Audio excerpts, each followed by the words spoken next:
Good morning प्यारे बच्चों। तो जैसे कि आपको पता है कि हमारा जो चैप्टर फोर्थ है वो स्टार्ट हो गया है। ठीक है, और उसमें मैंने कुछ टॉपिक भी करा दिए थे। तो देखो, जो आज का हमारा टॉपिक होगा ये होगा एक समान चुंबकीय क्षेत्र के कारण धारावाही चालक पर बल। देखो, एक समान चुंबकीय क्षेत्र का मतलब है कि यहाँ पे हमारे पास क्या है कि कोई एक समान चुंबकीय क्षेत्र है, और एक समान चुंबकीय क्षेत्र को हम किससे प्रदर्शित करते हैं? इन समांतर रेखाओं से प्रदर्शित करते हैं। ठीक है, जैसे कि मैंने आपको उसमें बताया था, वैद्युत क्षेत्र में जो वैद्युत बल रेखाएं होती है, ये हो गया हमारा। और ये किसे प्रदर्शित करता है? एक समान चुंबकीय क्षेत्र बी को। अब हमने मान लिया इसमें सबसे पहले क्या है, देखो, एक समान चुंबकीय क्षेत्र हो गया, क्योंकि टॉपिक में यही तो कहा गया है हमसे। और इसके बाद में क्या है कि इसमें कोई धारावाही चालक, क्योंकि धारावाही चालक बोला है ना इसमें, ठीक है। तो कोई क्या है हमारे पास? धारावाही चालक। ये हो गए धारावाही चालक, और जिसकी लंबाई कितनी है हमारे पास? एल है। क्या है? एक समान चुंबकीय क्षेत्र में थीटा कोण पर रखा है। और दूसरी बात क्या है, इसके जो अनुप्रस्थ काट का क्षेत्रफल है वो कितना है? ए है। और हमने मान लिया कि चालक के अंदर एकांक आयतन में जो मुक्त इलेक्ट्रॉनों की संख्या n है, क्योंकि कोई चालक होगा, यदि कोई चालक है तो कोई चालक होने पर उसमें क्या होती है? मुक्त इलेक्ट्रॉन की संख्या भी होगी, क्योंकि जो हमारी धातुएं होती है, धातुएं में जो धारा प्रवाहित होती है वो किसके कारण प्रवाहित होती है? मुक्त इलेक्ट्रॉनों के कारण ही प्रवाहित होती है। तो उसी को ध्यान में रखते हुए जो जो हमने यहाँ पे डायग्राम बनाया, सिर्फ यही लाइन लिखते हैं हम। तो सबसे पहले लिखते हैं हम कि माना, क्या बताया था सबसे पहले, कि जो हमारा एक समान चुंबकीय क्षेत्र है। ठीक है, तो सबसे पहले क्या लिखेंगे हम कि माना एक समान चुंबकीय क्षेत्र में क्या है? देखो, एक समान चुंबकीय क्षेत्र में एक धारावाही चालक क्या रखा है? थीटा कोण पर रखा है, क्योंकि ये थीटा कोण पर ही तो रखा है। ठीक है, क्योंकि जो हमने चित्र में देखा वही इसमें लिख दिया। इसके बाद क्या लिखना है? रखा है। और फिर मैंने बताया था कि जिसकी लंबाई एल तथा अनुप्रस्थ काट का क्षेत्रफल कितना है? कैपिटल ए है, क्योंकि लंबाई एल मानी थी मैंने, और ये कितना माना था मैंने? Capital A. अब हमने मान लिया, माना चालक के अंदर जो मुक्त इलेक्ट्रॉन है, मुक्त इलेक्ट्रॉनों की संख्या किसमें? एकांक आयतन में क्या है? स्मॉल n है। क्योंकि देखो, सबसे पहले हमने एकांक आयतन में मान लिया, और फिर हम क्या है इसके पूरे आयतन में ज्ञात करेंगे। ठीक है, क्या हो गया? एकांक आयतन में n है। अब ये बताओ, जो हमारी धातु होती है या चालक होता है, उसमें जो इलेक्ट्रॉन है, क्या है कि जब उसमें धारा प्रवाहित करते हैं तो धारा की विपरीत दिशा में गति करते हैं।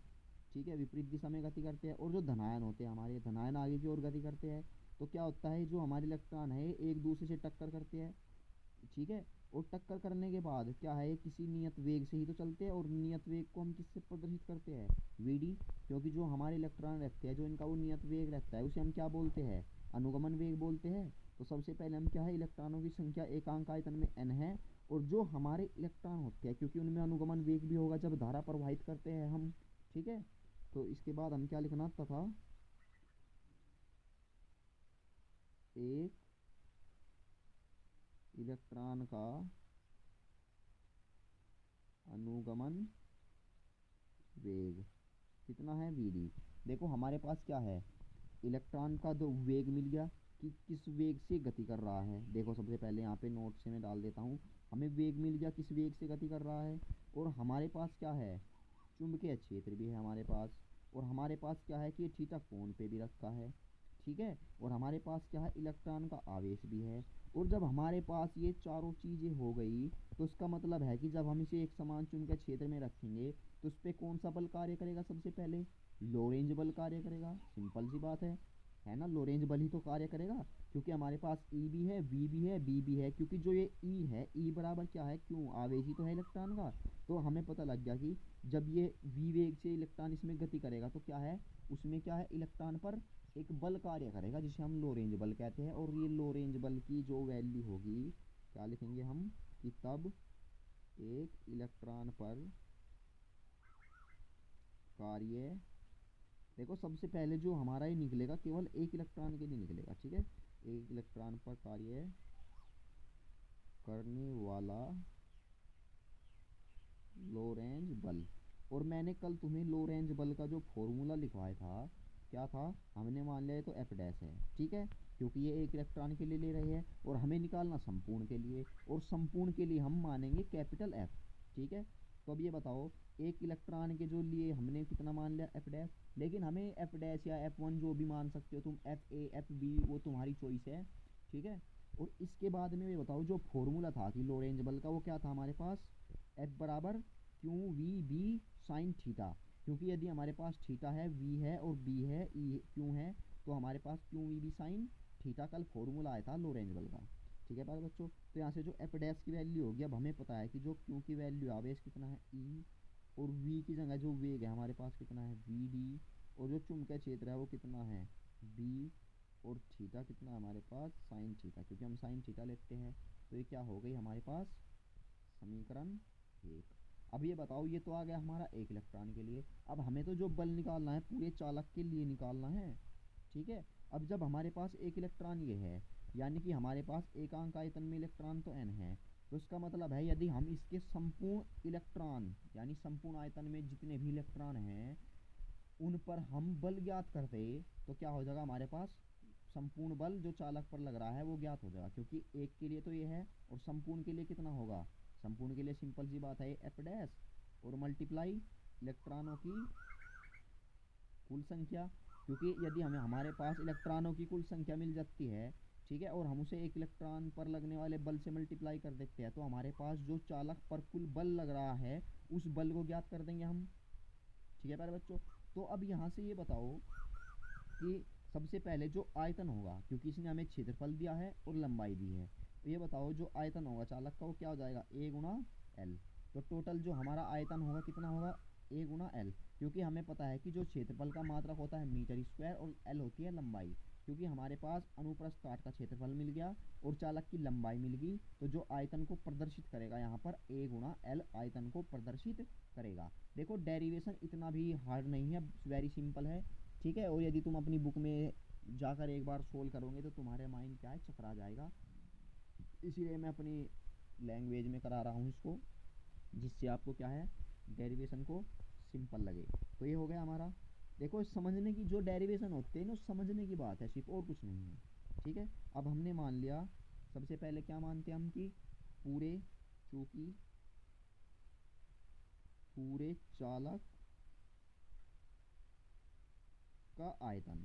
अब ये बताओ पूरे चालक का जो आयतन होता है कितना होगा, ए गुणा एल है, तब संपूर्ण आयतन में उपस्थित इलेक्ट्रॉनों की संख्या। अब ये बताओ संपूर्ण आयतन में जो इलेक्ट्रॉन उपस्थित होंगे कितने होंगे, हमें पता है कि एकांक आयतन में तो है n, तो संपूर्ण आयतन में कितने हो जाएंगे हमारे, a गुणा एल। तो क्या आ जाएगा, NaL। तो संपूर्ण आयतन के हमारे जो इलेक्ट्रॉन है वो मिल गए हमें प्यारे बच्चों। अब ये बताओ यहाँ तक किसी को कोई डाउट, ठीक है। अब ये बताओ हमारे पास संपूर्ण आयतन मिल गए, अब क्या करेंगे हम कि जो हमारे पास क्या है, चालक है, संपूर्ण चालक पर बल ज्ञात करेंगे, ठीक है। तो प्यारे बच्चों देखो हमारे पास क्या है, ये मिल गया, तो तब क्या लिखेंगे हम, तब चालक पर लगने वाला कुल बल। अब ये बताओ जो चालक पर कुल बल लगेगा हमने कितना मान लिया, एफ, ठीक है। तो एफ बराबर जो होगा, देखो क्या होगा, एक इलेक्ट्रॉन पर लगने वाला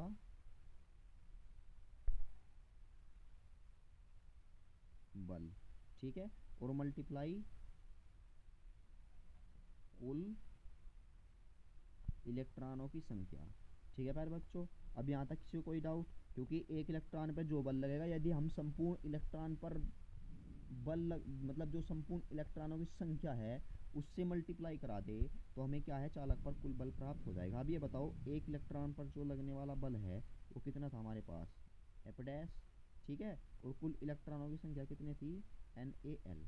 अब यहाँ से बताओ जो एफ डैश की वैल्यू थी हमारे पास, एफ डैश की वैल्यू कितनी आई थी, EVD और क्या थी, B साइन थीटा और मल्टीप्लाई NaL। ठीक है प्यारे बच्चों, यहाँ से F बराबर, अब ये बताओ हम यहाँ से क्या लेते हैं, जो N है, NaVDE।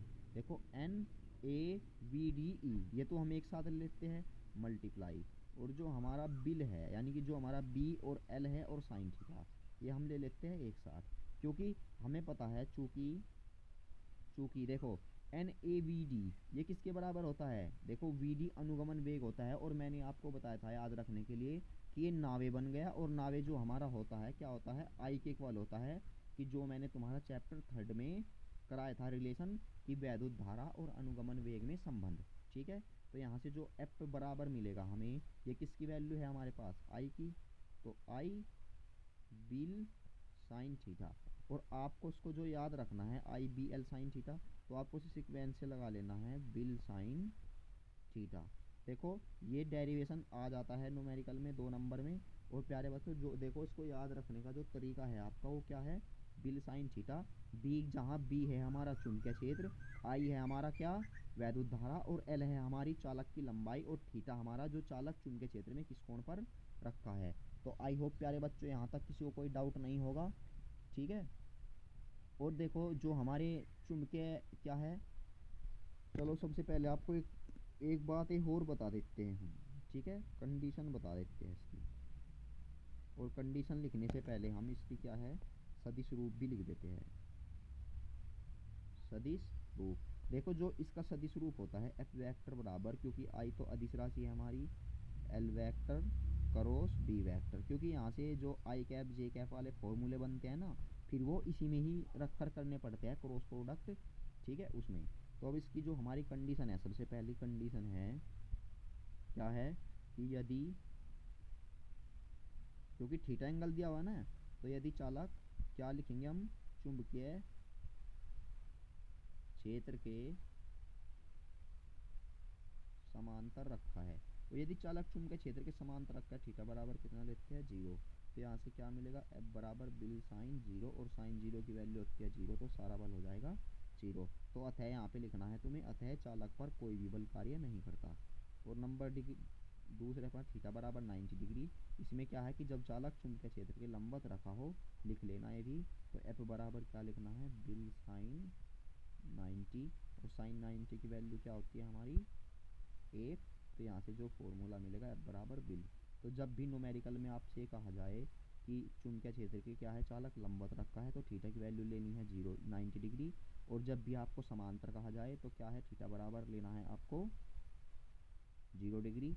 और इस कंडीशन में जो हमारा बल लगेगा अधिकतम लगता है, यदि चालक क्या है, चुंबकीय क्षेत्र के लंबवत रखा हो, तो इस कंडीशन में जो हमारा बल है लगने वाला वो क्या है, अधिकतम लगता है। तो आई होप प्यारे बच्चों यहाँ तक सभी को समझ में आ गया होगा। तो अब हम इससे बाद में अपने नेक्स्ट टॉपिक पर चलते हैं, और जो हमारा नेक्स्ट टॉपिक है वो है चुंबकीय क्षेत्र में गति।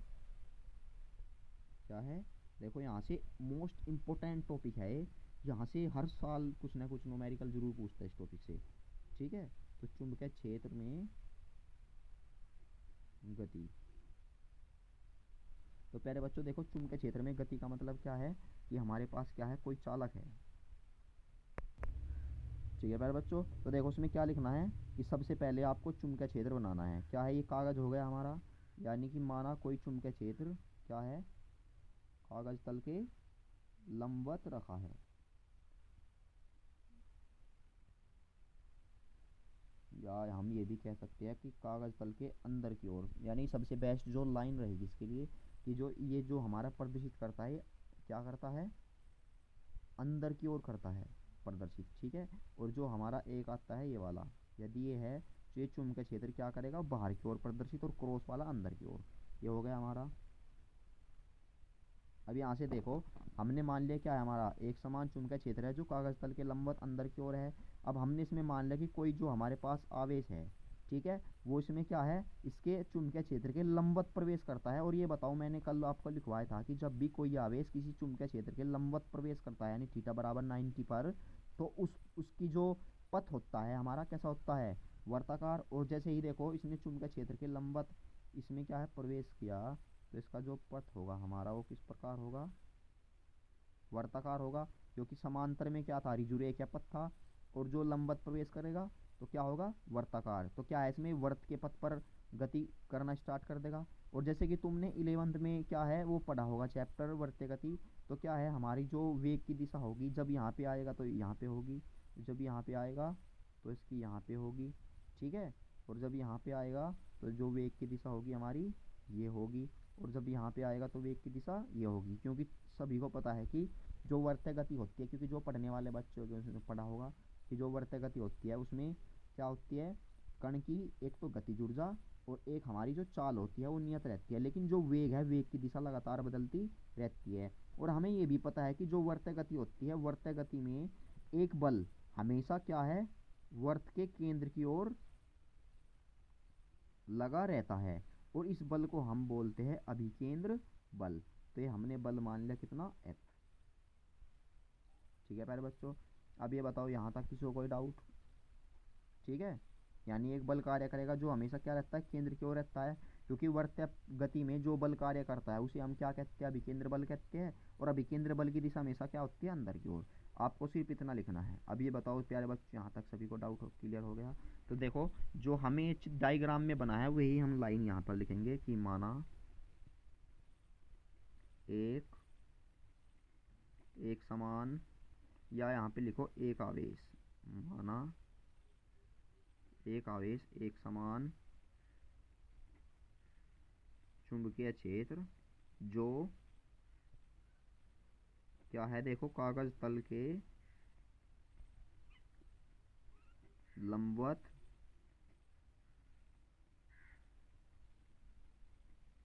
बाहर की ओर है, ठीक है। तो एक आवेश जो कागज तल के लंबवत बाहर की ओर है के लंबवत प्रवेश करता है। ये हो गया हमारा। अब हमें पता है कि जब ये लंबवत प्रवेश करेगा तो क्या हो जाएगा, ये क्या हो जाएगा, ये सिंपल सी बात है, एक वर्त्य पथ पर गति करेगा। और तो सबसे पहले छोड़ दो, जब ये चुंबकीय क्षेत्र में v वेग से क्या है लंबवत प्रवेश करेगा, तो तब क्या है, इस पर एक बल कार्य करेगा। तब सबसे पहले क्या करो, तब इस पर एक बल कार्य करता है, ठीक है। तो जो इस पर लगने वाला बल है, सबसे पहले हम वो लिखते हैं लगने वाला बल। तो हमें पता है कि जब कोई चुंबकीय क्षेत्र में प्रवेश करेगा, चुंबकीय क्षेत्र में गति करता है, तो उस पर एक बल कार्य करता है जिसे हम लोरेंज बल कहते हैं। और जो हमारा लोरेंज बल होता है तो F बराबर क्या होता है, QVB साइन थीटा। लेकिन ये लंबवत प्रवेश कर रहा है तो यहाँ पर हम इसकी वैल्यू कितनी लेंगे, 90 डिग्री। तो ये हो गया हमारा QVB, समीकरण क्या मान लिया हमने, 1। तो यहाँ तक किसी को कोई डाउट, ठीक है प्यारे बच्चों। अब इसके बाद में हमें क्या है कि चूंकि जो हमारा कण है, बताई थी मैंने, चूंकि जो कण है यानी कण का पथ, ठीक है, क्या है, वर्ताकार है। क्योंकि जब कोई कण चुंबकीय क्षेत्र के लंबवत गति करेगा तो इसका जो पथ होगा क्या होगा, वर्ताकार, वर्ताकार है। तो इसीलिए ये है चुंबकीय क्षेत्र में क्या करेगा, वर्तीय पथ पर वर्तीय गति करेगा। क्योंकि वर्त्य गति करेगा, सिंपल सी बात है, क्योंकि जब वर्त पे गति करेगा तो वर्त्य गति होगी। अब हमने मान लिया, माना जो हमारा वर्ताकार पथ है, ठीक है प्यारे बच्चों, माना वर्ताकार पथ की त्रिज्या कितनी है, स्मॉल r मान ली हमने, क्या है, स्मॉल r है, ठीक है। तथा इसमें लगने वाला, क्योंकि जब ये वर्त गति करेगा तो उसमें एक बल भी कार्य करेगा, तो उसमें लगने वाला अभिकेंद्र बल। और प्यारे बच्चों, अभिकेंद्र बल सभी को पता होगा कि जो अभिकेंद्र बल का सूत्र होता है वो क्या होता है, mv²/r ये होता है। तो इसलिए इस पर जो लगने वाला बल है ये होगा। तो तब हमें पता है कि जब ये इसमें गति करेगा तो उस पर एक चुंबकीय बल भी कार्य करता रहेगा, और इसमें क्या है, अंदर की ओर एक अभिकेंद्र बल भी है। तो हमें जो ये अभिकेंद्र बल प्राप्त हुआ है किसके कारण प्राप्त हुआ, चुंबकीय बल के। क्योंकि यदि इस पर चुंबकीय बल ना लगता तो चुंबकीय बल के कारण क्या है, इसमें तभी तो गति कर पा रहा है, ठीक है। और यदि ये बल ही ना लगता तो इसमें क्या होता, इसमें गति नहीं करता। तो इसका मतलब है कि जो हमारे पास ये बल लगा हुआ है, यानी कि जो चुंबकीय बल लगा हुआ है, ये किसके बराबर होगा, हमारा अभिकेंद्र बल के, ठीक है। क्योंकि जो ये अभिकेंद्र बल प्राप्त हुआ है, चुंबकीय बल के प्राप्ति हुआ है, इसी कारण क्या है कि इसमें वर्त गति करने लगता है। और जो हमारा, अब ये बताओ, जो चुंबकीय बल आया था हमारे पास कितना आया था, QVB, और अभिकेंद्र बल कितना है हमारे पास, mv²/r। तो यहाँ से सबसे पहले देखो हमारे पास त्रिज्या ज्ञात करने के लिए आता है v से v कैंसिल। तो यहाँ से r की जो वैल्यू आएगी कितनी आएगी, mv/QB। प्यारे बच्चों, उसको अंडरलाइन कर लेना फॉर्मूले को, ठीक है, क्योंकि नोमेरिकल जो आएगा इसी फॉर्मूले पर आएगा। और क्या कहता है वो, देखो b को तो पूछा देता है इसके अपोन में, और m को लिया लगता है क्योंकि, तो q/m की वैल्यू पूछता है यहाँ से। ये हो गया। अब इसके बाद में बताओ, ये आवर्त गति कर रहा है, ठीक है। यदि कण का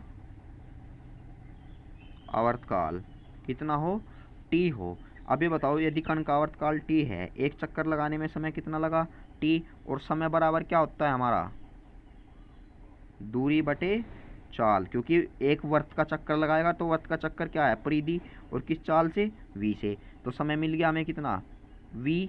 अब यहाँ से बताओ ये कितना है हमारे पास, 2πr, ठीक है, या 2π क्या लिख लो, v। r की वैल्यू कितनी है हमारे पास, r की वैल्यू यही तो है, mv/QB। तो यहाँ से क्या है, v से v कैंसिल। तो आवर्तकाल का जो सूत्र मिल गया हमें, कितना मिल गया, 2πm/QB। तो हमें एक निष्कर्ष यहाँ से ये भी निकला, ऑब्जेक्टिव का क्वेश्चन, कि जो क्या है कि जब कोई कण वर्ताकार पथ में गति करता है चुंबकीय क्षेत्र में, ठीक है, तो उस पर क्या है, जो आवर्तकाल है वो उसके वेग पर निर्भर नहीं करता, ठीक है। तो आपको ये लाइन ऐड कर लेनी है कि जब कोई कण एक समान चुंबकीय क्षेत्र में वर्त्य पथ पर गति करता है तो उसका आवर्तकाल उसके वेग पर निर्भर नहीं करता। तो आई होप प्यारे बच्चों सभी समझ गए होंगे, ठीक है, इतना भी हार्ड नहीं था ये। अब देखो यहाँ से जो हमारी इसमें ही है, ये भी इसकी जो गतिज ऊर्जा का व्यंजक है क्या है, कि यदि, यहाँ पे लिख दो, चलो लिखो ना, इसमें ऐसे ही लिखो, क्या लिखना है, कि यदि आवेश को क्यों, आवेश क्या है, आवेश क्यों को, ठीक है, क्या दे दें हम, v वोल्ट का विभवांतर दे दिया जाए। तो देखो जो हमारा आवेश है, ठीक है, और आवेश को यदि हम v वोल्ट का क्या है, विभवांतर दे दे, तो अब ये बताओ, जब ये विभवांतर दे देगा तो तब क्यों के द्वारा जो अर्जित ऊर्जा होगी, अर्जित ऊर्जा कितनी हो जाएगी वो, क्योंकि जो हमारा W बराबर होता है W/Q, और यहाँ से जो हमारा W होगा, क्योंकि W भी तो एक प्रकार की ऊर्जा ही है, कार्य भी, क्योंकि जितनी भी ऊर्जा है वे कार्य कर, क्या ना, कार्य का ही तो रूप है सारी की सारी। तो अर्जित जो ऊर्जा होगी कितनी होगी, QV। अब सेम बिल्कुल जैसे कि हमारा अभिकेंद्र बल, ठीक है, अभिकेंद्र बल क्या है, चुंबकीय बल के बराबर था, ठीक है, हाँ, गुड गुड, वेरी गुड, ठीक है। उसी प्रकार जो हमारी क्या है, गतिज ऊर्जा है, गतिज ऊर्जा, क्योंकि जब ये कार्य किया जाएगा तो कार्य कहीं में बदलेगा, क्योंकि वो उसमें गति कर रहा है। तो गति के दौरान जो जितनी भी इसकी अर्जित ऊर्जा है वो किस में बदल जाएगी, उसकी गतिज ऊर्जा में। और हमारे पास अर्जित ऊर्जा कितनी है, QV, ठीक है। तो यहाँ से जो गतिज ऊर्जा होगी, अब ये बताओ, गतिज ऊर्जा का फॉर्मूला सभी ने पढ़ा होगा 11th में, क्या होता है, 1/2 mv²। और ये कितना है, ये बेटा इसे कैपिटल वी करो, ठीक है, क्या करो इसे कैपिटल वी, क्योंकि वोल्ट है ना, यहाँ पे भी कैपिटल वी कर लो उसको, क्योंकि यहाँ पे स्मॉल वी हमने वेग को प्रदर्शित किया है। तो अब सभी प्यारे बच्चे बताओ समझ में आ गया। अब ये बताओ यहाँ से v की वैल्यू निकाल लो। अब ये हो गया हमारा mv² बराबर 2 की मल्टीप्लाई इस साइड में कर दी तो 2 v। तो यहाँ से जो देखो v² बराबर आएगा तो 2 v m, ठीक है। अब यहाँ से ये बताओ अब यहाँ से बताओ जो हमें v की वैल्यू मिली तो रूट के अंदर क्या होगी 2 m। देखो एक फॉर्मूला ये वाला बन जाता है, और इससे आगे मैं आपको एक फॉर्मूला और डेराइव करवाता हूँ, वो क्या है अभी बताओ। यहाँ से जो v हमें पता है कि क्या पता है हमें, कि जो हमारे पास v की वैल्यू तो मिल गई हमें। अब हमें पता है कि जो r बराबर था वो क्या था mv/qb। लेकिन जो v की वैल्यू आई है हमारे पास कितनी आई है प्यारे बच्चों, यही तो आई है 2qv, और बटे में कितना है m, ठीक है। अब इससे देखो ये r बराबर रूट के अंदर, ठीक है। अब ये बताओ जब m बाहर निकला हुआ है और जब ये रूट के अंदर जाएगा तो ये क्या हो जाएगा m² हो जाएगा, क्योंकि जब रूट के अंदर m² है बाहर निकलेगा m ही बचेगा, ठीक है। ये भी लिख सकते हैं हम इसको, कोई फर्क नहीं पड़ा। इसी प्रकार क्यों b को, ये अंदर जाए क्या हो जाएगा q²b² इंटू में m, क्योंकि कोई फर्क तो नहीं पड़ा, क्योंकि बाहर निकलने के बाद बिल्कुल सेम यही आएगा हमारा। अब ये बताओ क्यों से क्यों कैंसिल, एक m से एक m कैंसिल, तो जी यहाँ से जो हमारी r की वैल्यू मिली क्या मिल गई हमें direct 2m capital V upon में qb²। तो एक हमारा ये सूत्र मिल गया, ठीक है। और ये सूत्र हमारा कहीं का है, ये भी 30 जगह है। यदि देखो ये जो सूत्र आए हैं ना सारे के सारे न्यूमेरिकल में यूज होते हैं, देखते हैं जो तुम्हारी बुक में मिल गए न्यूमेरिकल ये, ठीक है। तो प्यारे बच्चों आज के लिए इतना काफ़ी वर्क हो गया है, ठीक है। तो आपको क्या करना है, जितना भी वर्क करा है इसका रिवीजन करें, और इम्पोर्टेंट टॉपिक है जो आज कराए हैं। तो मिलते हैं हम अपनी नेक्स्ट वीडियो में। Thanks for watching my video.